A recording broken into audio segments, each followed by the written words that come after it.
Now we're going to look at something very interesting to me, okay? We're going to look at this thing called chord extensions.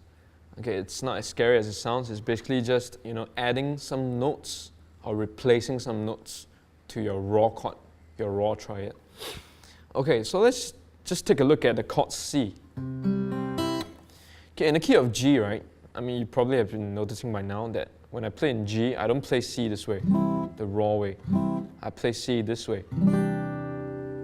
Okay? Okay, just take note of how it leads to C from G.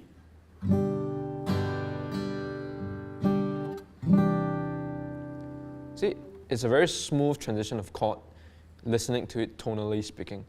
Okay, if I play the raw C, just take a look at how it sounds. It kind of feels disjointed and doesn't feel like, it's flowing from one chord to another chord. Okay, so this C that I played has an added note, okay? It's an added 9. So if you look at a chord chart, it's probably called C at 9, okay? 9 and 2 are the same, okay? You just gotta subtract 7, okay, but that's okay. Yeah, so for C at 9 or C at 2, if you see it on a chord chart, basically means it adds the D note, okay? Number 2 is D for C. 1, 2, 3, 4, 5, 6, 7, 8, 9. Right? So it's... Okay? So that is the D note. Okay? So if you play it with the G chord, you can just keep these two fingers and move these two down. Yep, sounds pretty smooth, pretty nice.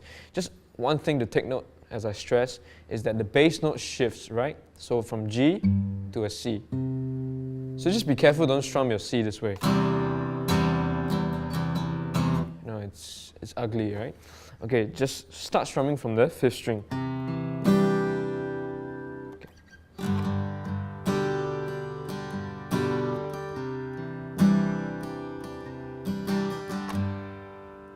See, there's a distinct transition of the bass note if you play it carefully, right? Okay, so back to the extensions. Okay, let's just take a look at the key of G for this lesson. The other chord extensions is available on the notes that will be sent to you. Okay, so for G, the second chord in the key of G, do you remember, it follows through the G major scale. So the second chord, 1, 2, is an A minor. Okay, so you might be thinking, why major, why minor? So those are actually chord theory, and there's a reason behind it because of the notes involved in the chord that should make it a minor more than a major. So let me just briefly explain. If it's an A major for the second chord of the G family, okay, it sounds off because there is a C sharp note inside. Okay, which is off from the G major scale. Okay, so that is the reason why it should be a minor instead. Okay, so you don't have to harp on it. It's just some basic chord theory that you probably can find out as you go along. Okay, so the second chord is an A minor. So if you just take a look at this A minor, it sounds full and raw, all right? So let me just do a suggestion. You can actually add a 7. So it's called A minor 7. So instantly you can hear that the chord sounds a bit brighter and not so rough, not so dark, right? So let me just play the G chord to the A minor 7. Okay.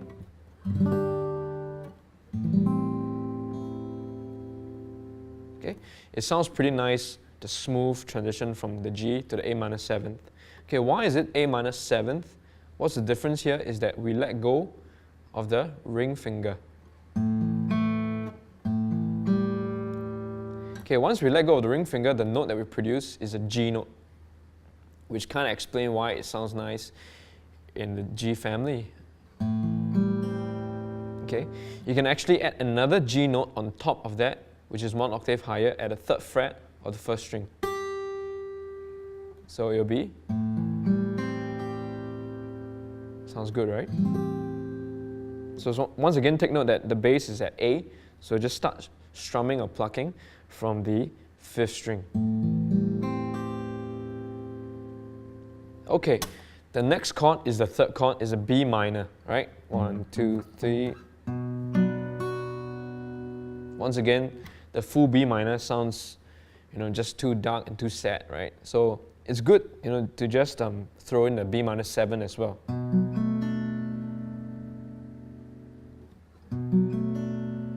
Compared to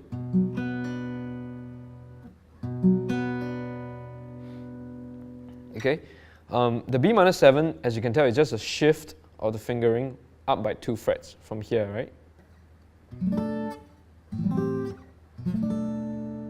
Okay, once again, this is a bar chord, so it's going to be unfriendly to you.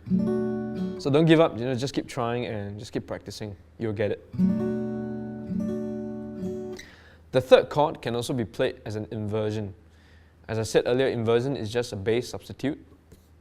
And so in this case, it can be a G/B as your 3rd chord in the key of G. Okay? G/B basically means it's a G chord with the B as the bass note. Right? So it can sound like this. The 1st chord, G, 2nd chord, A minor, 3rd chord, G/B. 4th chord, C. 5th chord is a D. Okay, and number 6 is an E minor, right? 1, 2, 3, 4, 5, 6. Okay, so E minor sounds alright, but in a modern context, when we play contemporary music, it's always good to just to add a minor 7th to your minor chords in your key. Okay, so for the E minor, okay, the 7th note is a D.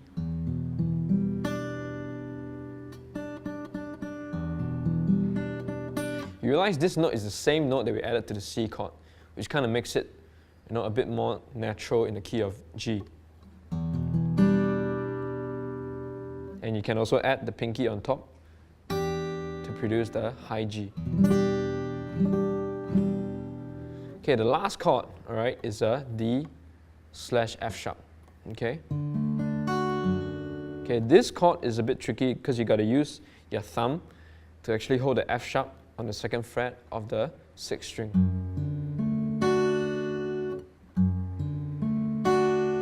And you gotta skip the A string, so you don't play the A string. Okay, so some people play it this way. They hold it in this way. Index finger on the 2nd fret of the E string. Okay, then of course, you may not be able to play the 1st string. But that depends on the song and how the melody is formed actually. So sometimes it's nice to play it as an open E. So music is a funny thing. A lot of it depends on the song, the melody, how it's crafted.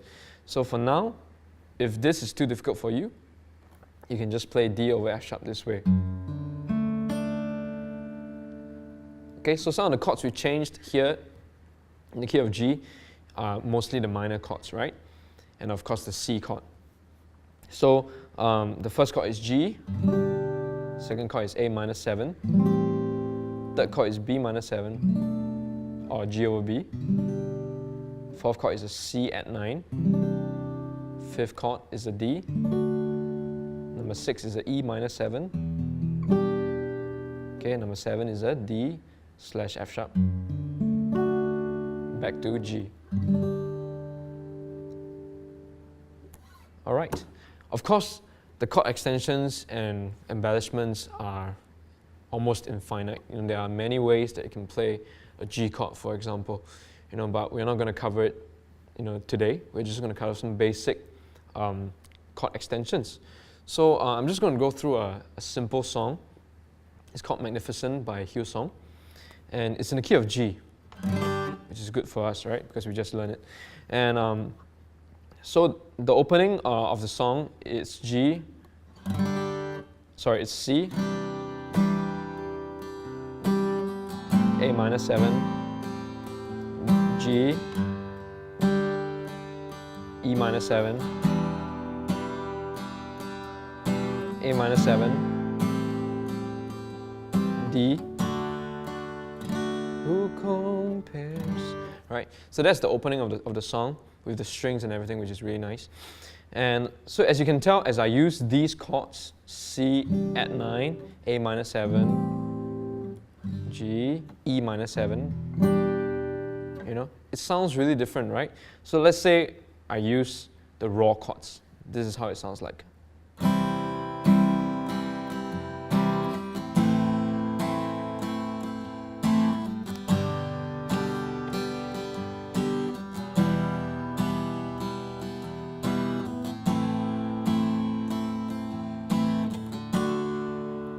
You know, to me it just sounds quite disjointed and the chords don't flow from one to another really well. Okay? So I encourage you to just work on those chord extensions at least for the key of G. And the chord charts is available, so you can refer to it. Yep.